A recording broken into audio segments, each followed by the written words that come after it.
So today's video is basically about how to start building your wardrobe from scratch, how to do it effectively. This channel is all about leveling up, becoming our best selves.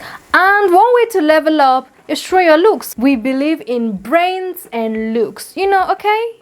You cannot say you want to level up and you are still dressing anyhow. I'm going to be telling you effective ways to start building your wardrobe. Even if maybe the reason why you want to start building your wardrobe is your style changed, or you added weight, or you're just that type of person that never really had much and now you're just in a better place and you feel like, okay, let me start building this wardrobe because now I'm grown. So let's get into the video. First of all, you want to declutter. You want to remove those things in your wardrobe that oh, I'm no longer using. These things are no longer my size, or I have too many of these same things. With that way, it gives you a roadmap to what you have and what you need to like cut down on. Everything you do not need, give it away, give it out for charity, burn, throw away, donate, anything you want to do, but declutter. Secondly, you want to consider your lifestyle.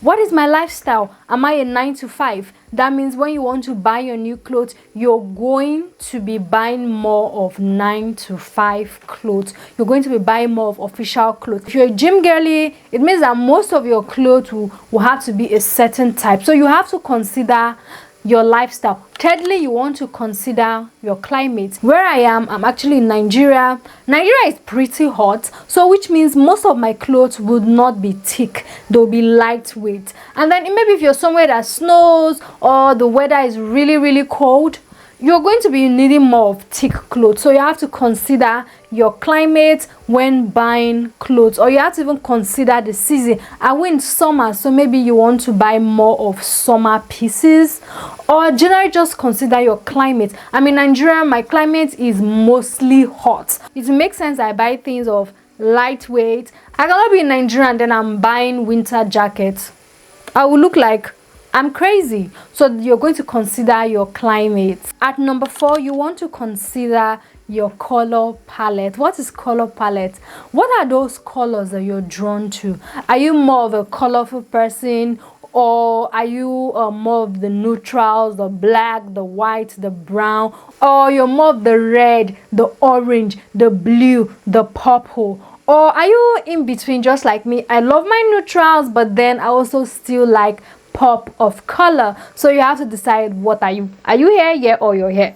So decide your color palette. With that way you get to know, okay, I'm more of a neutral girly, so I would want to buy more of neutrals. And then if you're the loud shouty one, you want to like consider, okay, fine, I want some pop of colors, I want to be flamboyant. And then if you're like me, who is in the middle, I'm not loud, neither do I want to be like boring. I'm just in the middle. Some days I want to wear my neutrals, some days I just want to be colorful because I'm a girl and a girl needs colors. So consider your color palette. Next, you want to define your style. I actually like this part. We all have different styles. Even the people that love colors and people that love neutrals, they all have different ways they want to style their clothes. If you're just here wondering, I don't know my style, I don't know where to start from, then I'm going to give you this hack, right?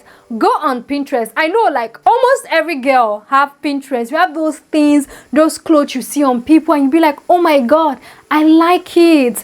Those kind of clothes you see on people's body and you are attracted to, you're like, oh my God, this is so fine. It's most likely that's actually your style when it comes to fashion. So you want to go to Pinterest, you want to look at those models, you want to look, okay, which of these girls have my similar body type? You want to look at, okay, this girl have my body type, this looks good on her. Okay, so which means it will look good on me. That's actually another way of like creating your fashion style. Or you can just be like, do you know what, I don't care about my body type, I just want to wear anything I feel like. And that's what fashion is all about. Fashion is all about comfort. It's not one fits all kind of stuff. If you like something on this model and it's not your body, it doesn't complement your body type and you like it, please go ahead and wear it. So that's actually one way of deciding or knowing or picking your fashion style. 6th is tailoring. When you want to start building your wardrobe, you want to consider having your clothes tailored. Like me, I love the idea of having my clothes tailored because I'm petite, and most times I don't really get to see my size of things in the market. Is it that they're too short, or the waist is too small, they're too long? You want to consider tailoring, and sometimes you mustn't like start tailoring from scratch. It could be that you can buy something a size bigger, and then you take it to your tailor or your designer to like amend. You'll be like, okay, the waist is too small, I want you to amend it here. The length is too long, I want you to cut it here. That's actually tailoring.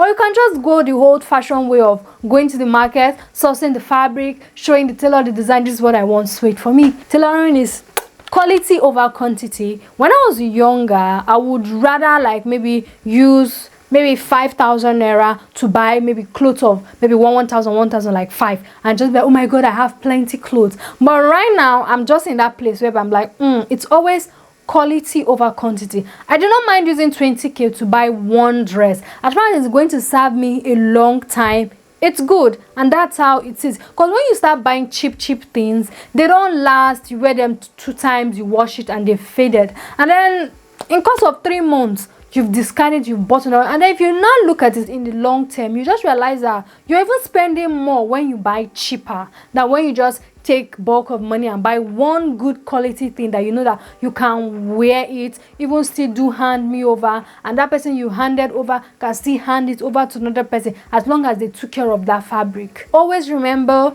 quality over quantity. It's not about who has the most clothes. Do your clothes have quality? That's the question. You have box full of clothes, but all of them are inferior. Is there quality ones there? That is what should be at the back of your mind anytime you go buying or you go shopping. You also want to consider thrifting or buying your clothes second hand. I'm a big fan of thrifting. I've actually been thrifting for a very long time. For more than 10 years I've been thrifting. I even thrift now. Even what I'm wearing like right now is actually thrifted. I actually thrifted it from a thrift store, and it's actually nice, of good quality. So you want to consider thrifting. And then you should also know that okrika get grade. Always target first grade okrika. That's first grade thrifts. Those ones that will last you for a very long time. And if you take this advice, you'll come back and thank me. So this is actually my last point. Everything I've said, consider it as a noun. What is a noun? A noun is the name of a person, animal, place, or things. So this last point is actually the verb. What is a verb? A verb is an action word. You cannot say, oh, I want to build my wardrobe, I want to build my wardrobe, and you do not commit financially.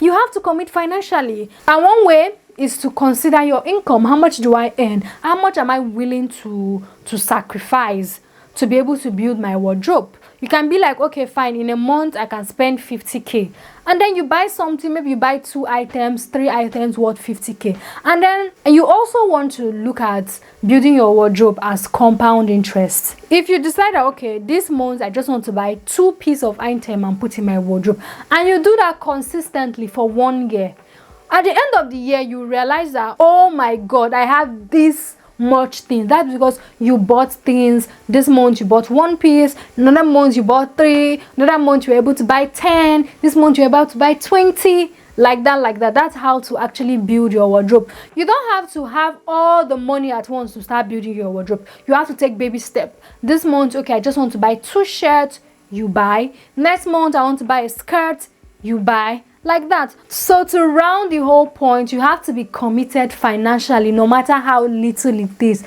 to build that wardrobe of yours. So this is actually a bonus point. If you have a mother or a sister, one way to build your wardrobe is by going into their wardrobe and shop. Just go there and take. And if your sister is bigger than you or your mother is bigger than you, that's where we have tailoring. Go and tailor that clothes. Thank you for watching till this point. I would see you same time next week. Have a lovely day ahead.